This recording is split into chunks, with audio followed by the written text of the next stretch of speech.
Ќе читаме, ќе фокусираме всушност на како 3 стиха од Лука 2 глава, ама мислам добро ќе биде ако имаме контекст за тој дел на приказната. Значи ќе читаме од Лука 2 глава, 22 стих до само да видам, извини. 38 стих. Значи Лука 2 глава од 22.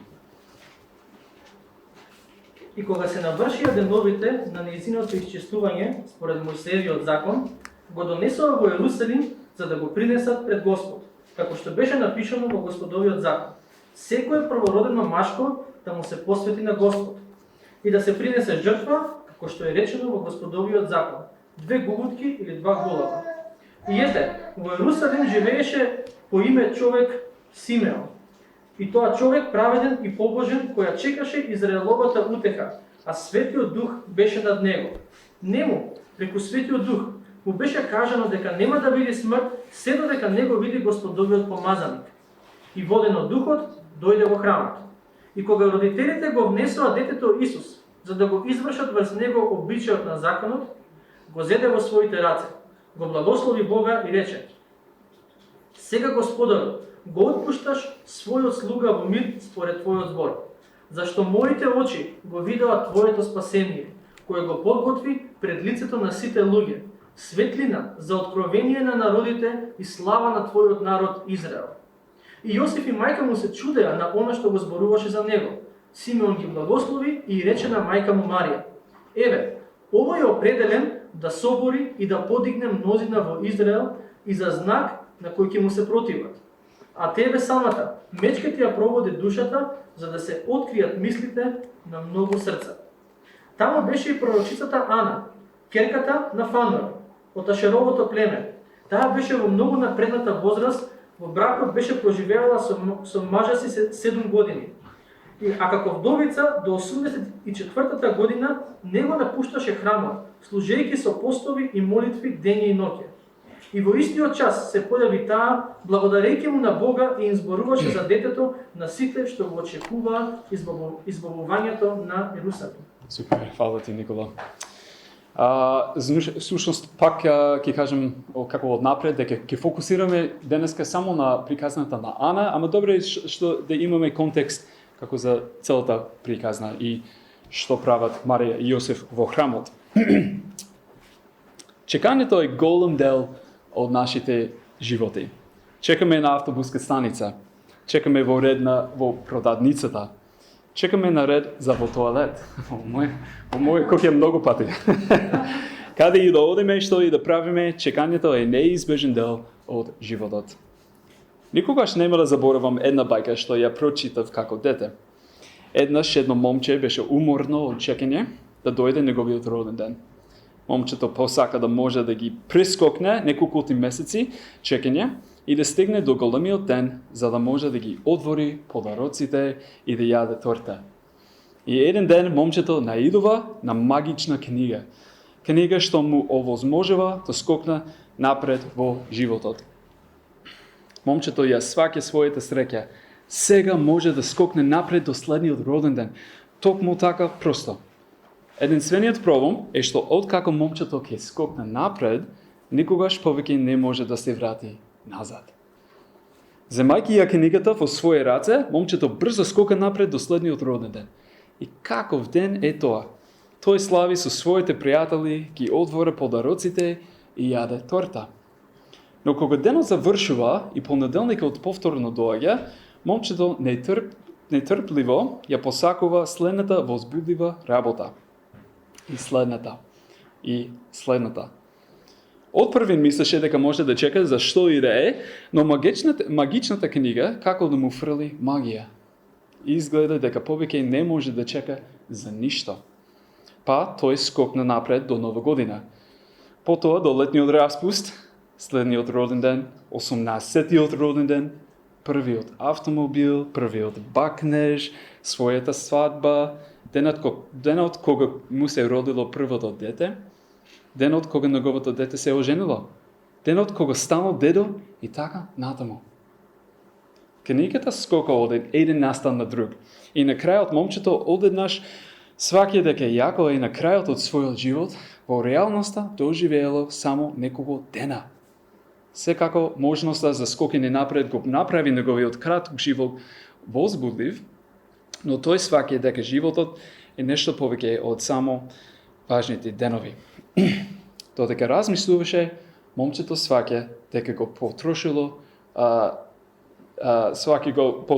својот живот. Чекањето не ни доаѓа природно на никого од нас. Исто како момчето во приказната, може да биде многу примамливо да ги игнорираме деновите или месеците што се пред нас.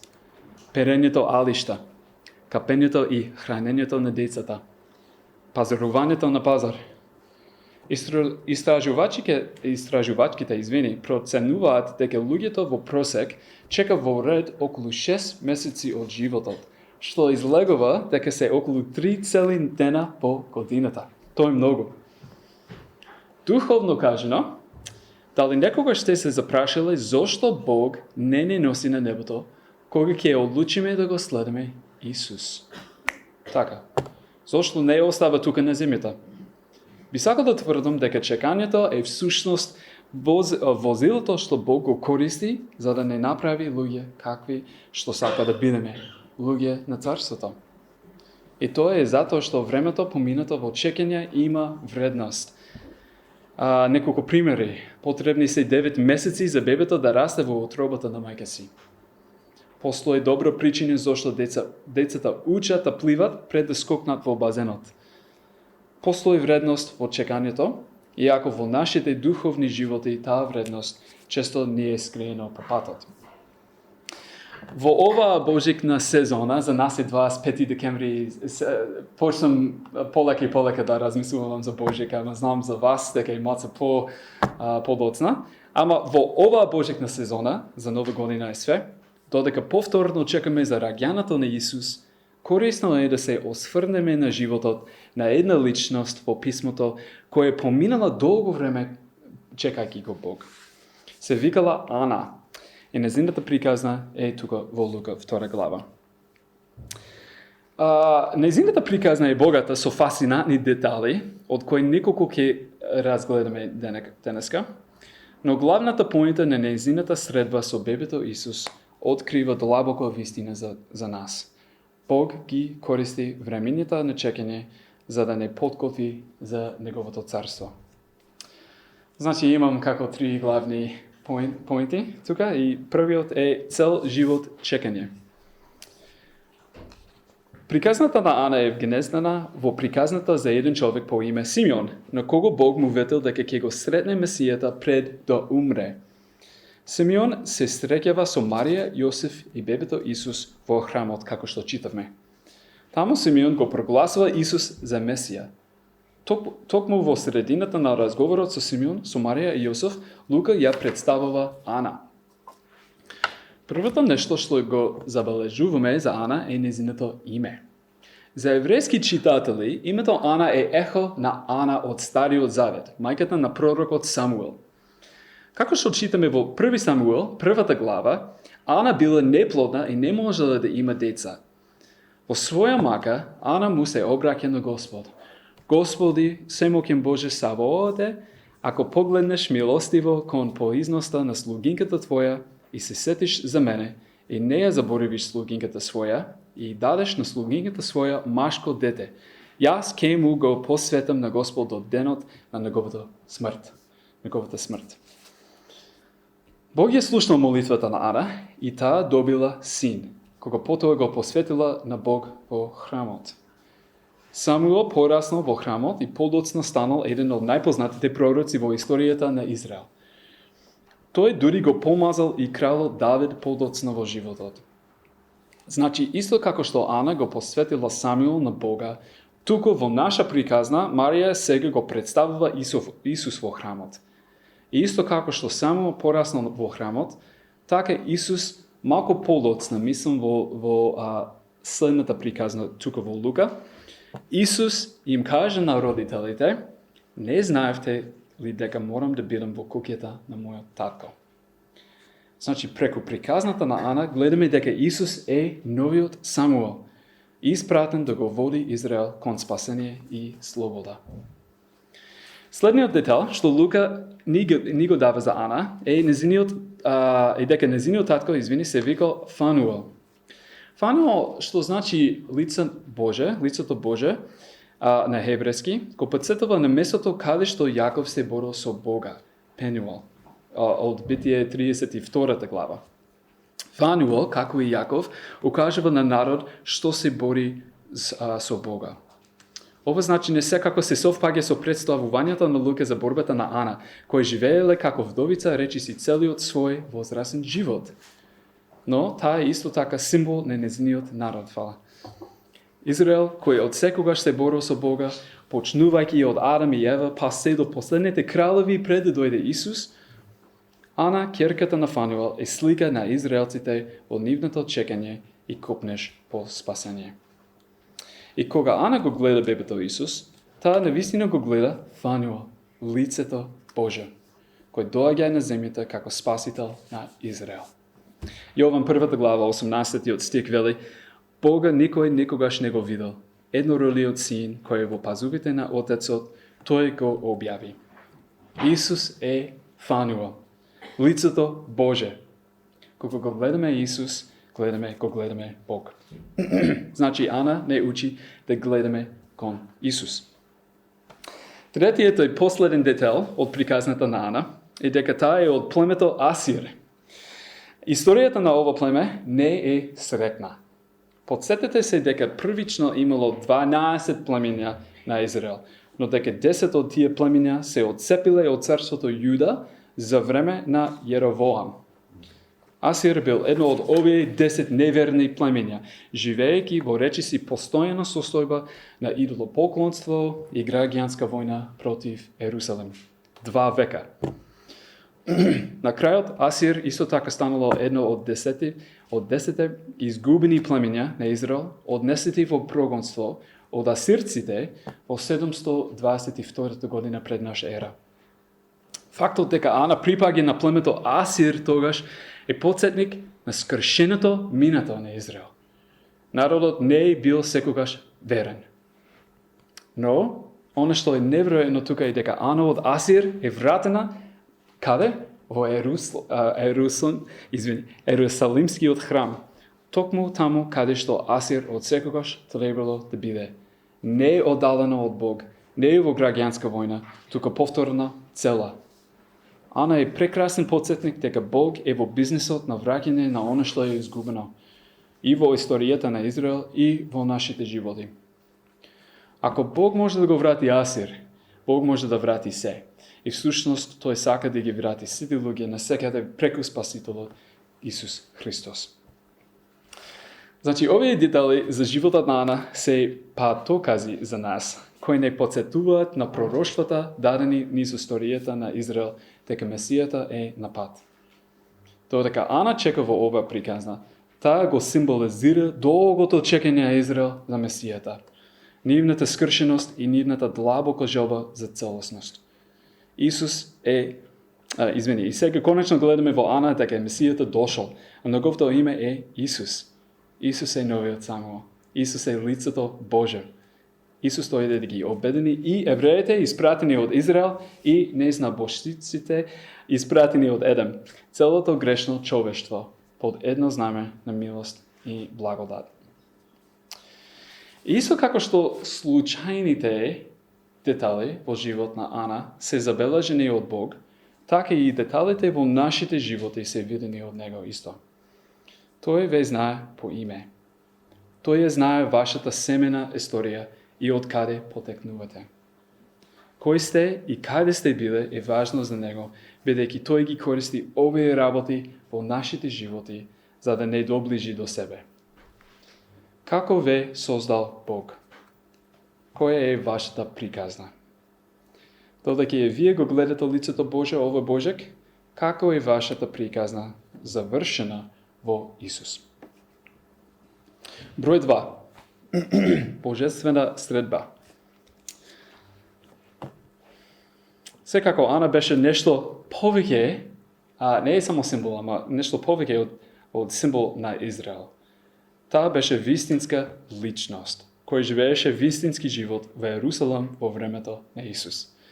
Сега, кога имавме можност да го видиме неверојатниот символизм за незиното име и семената историја, ајде да погледнеме подетално која беше Ана како личност. Првото нешто што го забележуваме е дека Ана е многу стара. Всушност, Лука кажува дека таа има 84 години. Една работа тука. Запомнете дека во античкото грчко-римски свет просечната личност живеела само 25 години од прилика. Така што 84 би изгледало како зрела старост. Исто така староста била почитувана во римското општество, така што фактот што Лука ја споделува незината возраст е наменет како комплимент, не како подсмедлива забелешка. Како и да е, Ана е стара и полна со мудрост. Второто нешто што Лука го истакнува е дека Ана била во брак само 7 години. Зошто Лука не ги дава овие детали? Мислам поради две причини. Првата е символична. Запомнете дека во античкиот свет броевите често носеле многу поголемо значење од оно што го имаме денеска за нив. Иако секако одредени модерни броеви исто така значат специфични работи, како 13 е несреќен број или 1000 е бројот на претерување или нешто. Во библискиот свет 7 беше совршен број и го символизираше целосниот износ на нешто. Например, Бог го создаде светот за 7 дена, ни даде 7-деневна недела како совршен ритм за работа и одмор. Подоцна во книгата Откровение читаме за 7 цркви, кои иако биле вистински цркви, го представувале целиот број на цркви низ целиот свет. И има многу други примери. Значи 7 е број на завршување, но што значи 84? Многу писатели го земаат 84, незината возраст, како суптилна референца на два библиски броја комбинирани. Бидејќи 12 пати 7 е 84. Но зошто се поврзани 12 и 7? 12 е уште еден вообичаен број во Библијата, што се наоѓа многу места низ писмото. Помислете на 12 племења на Израел, 12 ученици, 12 кошници со леб собрани по чудото на Исус, со лебовите и рибите и така натаму. 12 слично на 7 е број на полнота, но се однесува конкретно на полнотата на Божиот народ. Запомнете дека Израел исто така е представен преку Библијата како невеста што некогаш живееле во совршеност со својот вистински сопруг, Бог.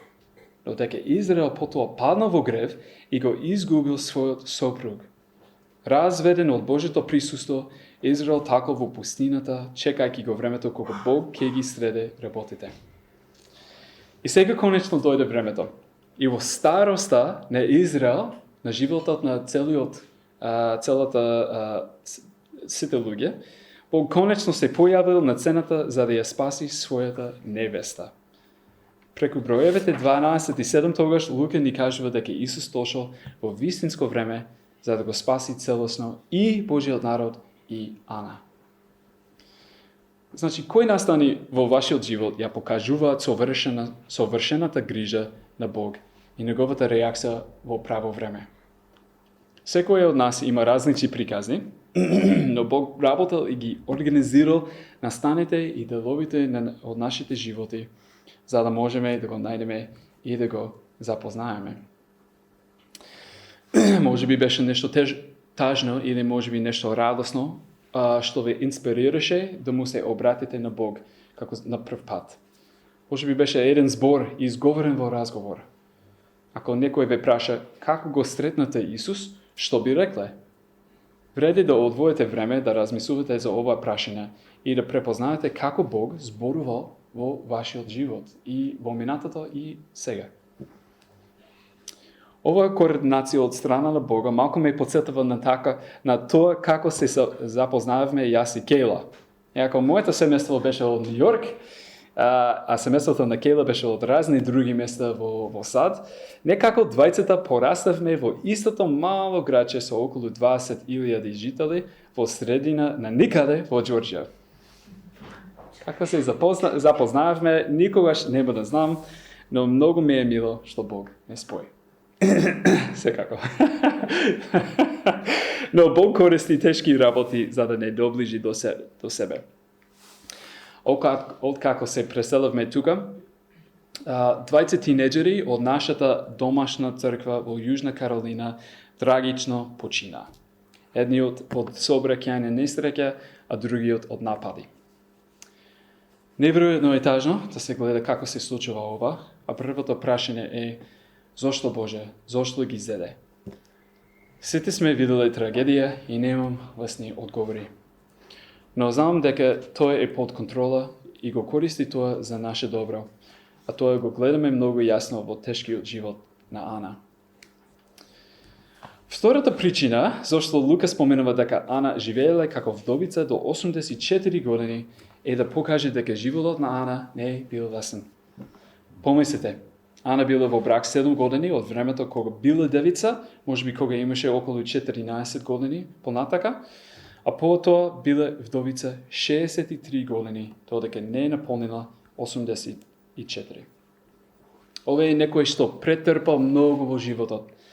Таа изгубила сакана личност, а тоа не кој било сакан, туку сопруг, што во античкиот свет значило губење и хранител, бидејќи жените често не можеле да работат надвор од домот. Оно што е уште поболно, нејзиниот сопруг веројатно бил се уште млад кога починал. Најверојатно животот на Ана бил обележен со сиромаштија, тага и бока. Вистината е дека боката и страдањето понекогаш може да изгледат многу случајни и признавам дека не се што се случува на земјата не е разбирливо за време на нашите животи. Но Ана е охрабрување за нас денеска. Кога гледаме низ призмата на Божиот план и мокне на обновувањето, гледаме дека Бог знае за вашето страдање и вашата болка не ја игнорира. Бог, Отецот, ве гледа вас. Тој ја гледа вашата болка. Како го знам ова? Затоа што тука во приказната Исус пробива во тешкиот живот на Ана. Тоа е момент на абсолютна радост. Бог ме гледа. Тоа дава надеж на се што се случило во животот на Ана до тој момент. Загубата на Ана не е случајна или без значење. Наместо тоа, таа е на совршеното место во совршено време за да го сретне Исус. Болката не е исчезнува, но таа се среќава со љубовта и радоста на Бога во лицето на Исус. Пред да идеме понатака, има уште едно последно нешто што би сакал да го забележите од историјата на Ана. Забележете дека Лука вели, Ана не се одделуваше од храмот, служајќи му на Бога со пост и молитва дења и ноќе. Поентата е дека Ана била верна и побожна еврејка. Таа никогаш не го напуштила храмот. Таа дури е наречена и пророк, исто како Исаија, Еремија и познатите пророци од старо време, кои зборувале во име на Бога. Ана е врвната израелка, совршена слугинка на Бога. Дали некогаш сте сретнале некого како Ана? Некој што не го познавал Исус лично до тој момент, но може би прочитал делови од Библијата и верувал дека Бог постои. Ги нарекувам овие луѓе баратели на Бога, затоа што тие обично се религиозно побожни на некој начин и го почитуваат Бога. Еден од најдобрите примери за барател на Бога во Библијата е римски човек по име Корнели. Во Дела апостолски 10 глава, Лука ни кажува дека Корнели бил благочестив и богобојазлив човек, заедно со целиот свој дом.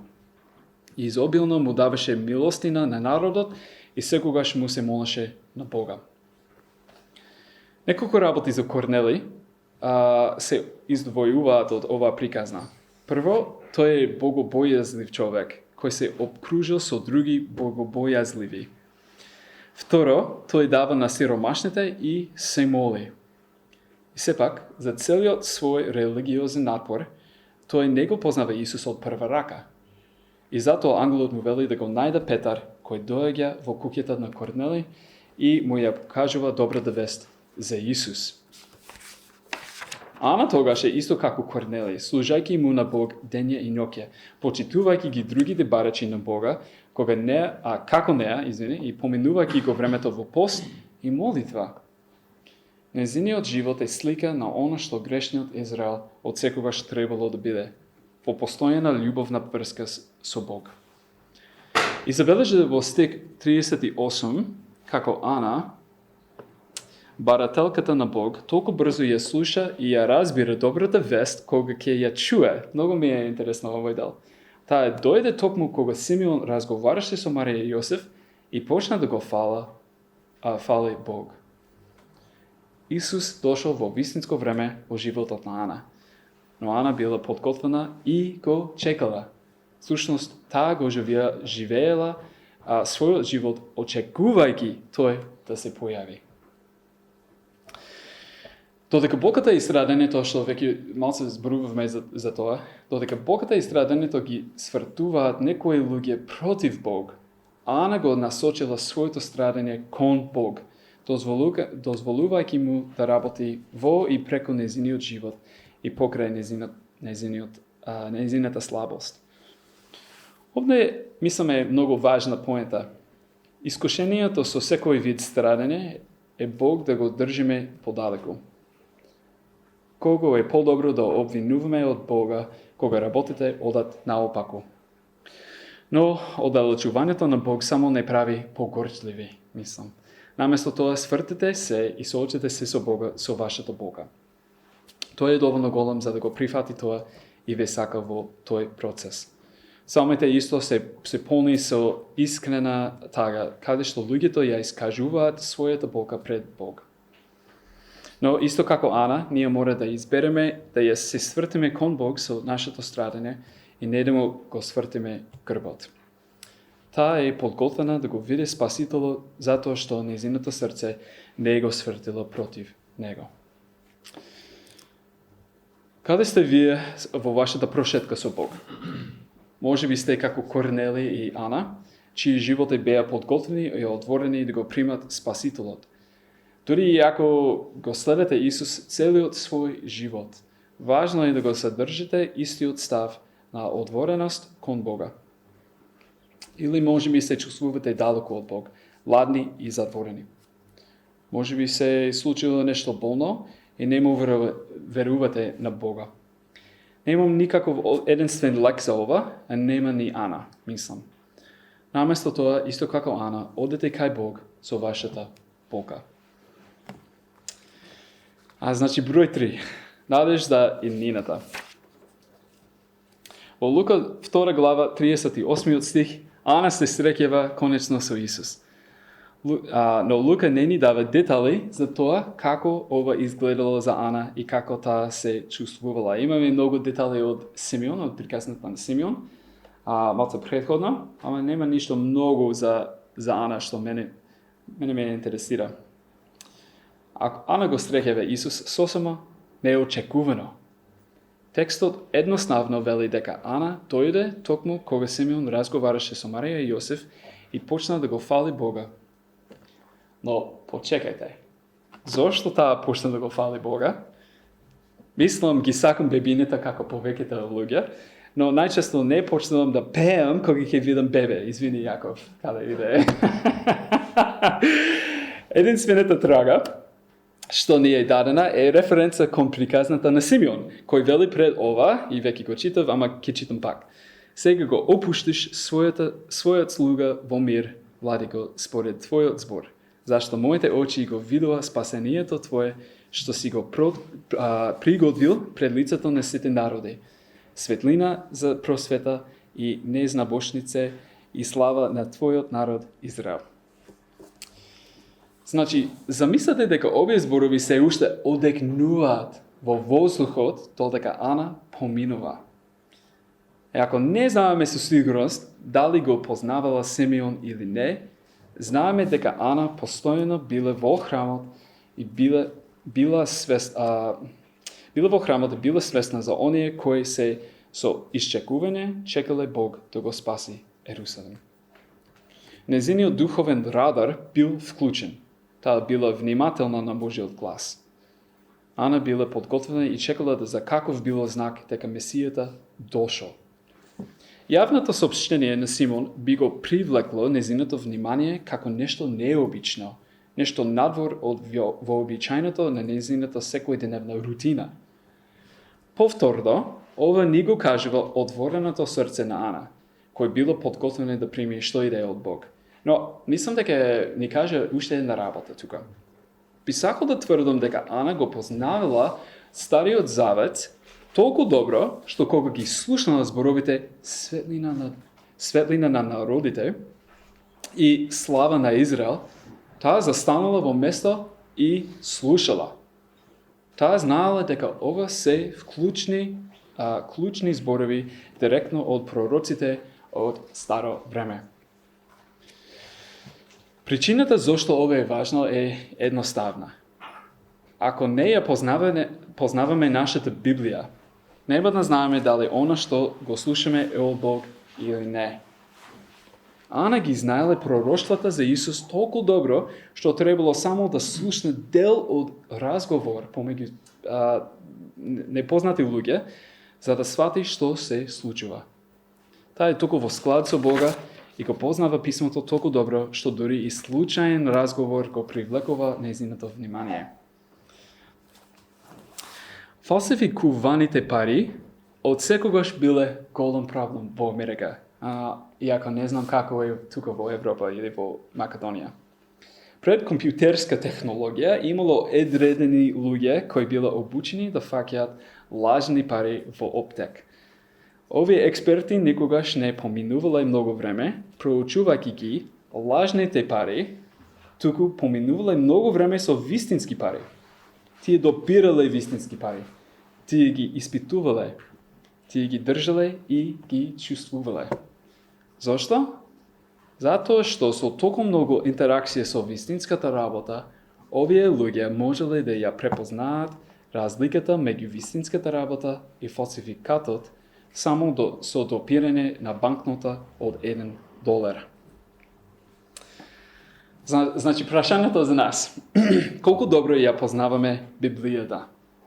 Дали сме комуницирале со неа доволно, за да знаеме дали нешто е од Бог или е лажно? Нема срам ако се уште учите и растете, тоа не е поентата. И поентата не е само читање на Библијата за да добиете поени кај Бога или нешто вакво. И ако фарисеите ја знаеле Библијата на памет, Исус ги обвинил дека не разбирале дека секоја страница е за него. Сепак, Ана е совршен пример за нас, мислам тука. Таа ја прочитала својата Библија, а исто така разбирала дека се укажува на Исус. Додека се упатиме кон новата година. Ако не сте седнале да ја прочитате целата Библија од почеток до крај, можеби е време. Направете го тоа ваша цел за следната година. Значи, реакцијата на Ана на Исус е живописна и полна со акција. Таа почна да го фали Бога и таа му зборуваше за детето на секој што се со исчекување чекаше Бог да го спаси Ерусалим. Прво таа го фали Бога. Исто како што тагата и страдењето слободно тече од животот на Ана, така и фалбата и благодарноста. Како личност која премногу често може да гледа на негативна страна на работите, длабоко сум предизвикан од примерот на Ана.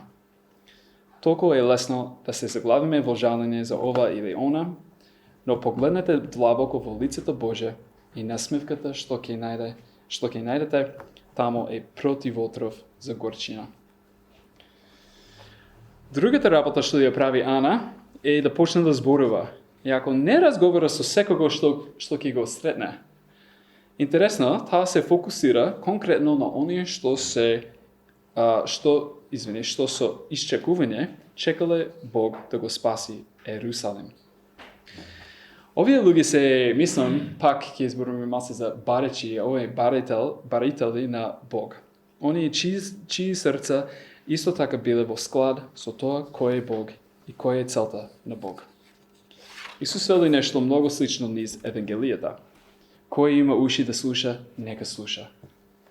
Идејата е дека ако вашето срце е отворено, ќе разбирате и ќе следите. Тука во нашата приказна, Ана не игнорира намерно одредени видови луѓе. Тоа не е поентата. Наместо тоа, таа разбира дека пораката е за оние кои се отворени и спремни да зборуваат за Месијата. За мене, ова малку го намалува притисок од евангелизацијата. Не мора да освоиме секоја личност за Исус. Многу луѓе не се подготвени да слушаат. Се уште разговараме со нив и се молиме за нив секако. Може да разговараме со секого. Но понекогаш е многу лесно да се види кога некој е духовен зрел. Вложете во овие луѓе. Раскажете им ја вашата животна приказна. И кој знае, можеби нешто што ќе кажете, ќе го привлече нивното внимание. Исто како што вниманието на Ана го привлекло Симеон. Лука многу јасно сумира која е целта на Бога тука на крајот. Спасување на Ерусалим. На хеврејски, Ерусалим значи град на мирот. И низ целата Библија тој не представува не само како град, туку целиот Божи народ.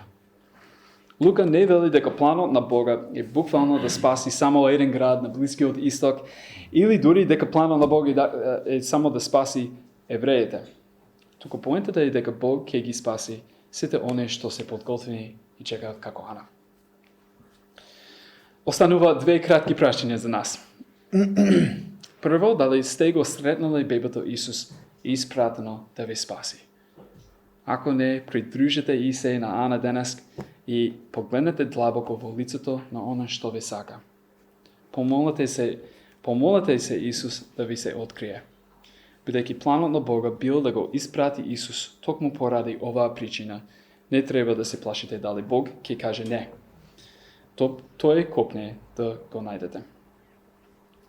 Второто прашање е кој друг треба да го чуе ова?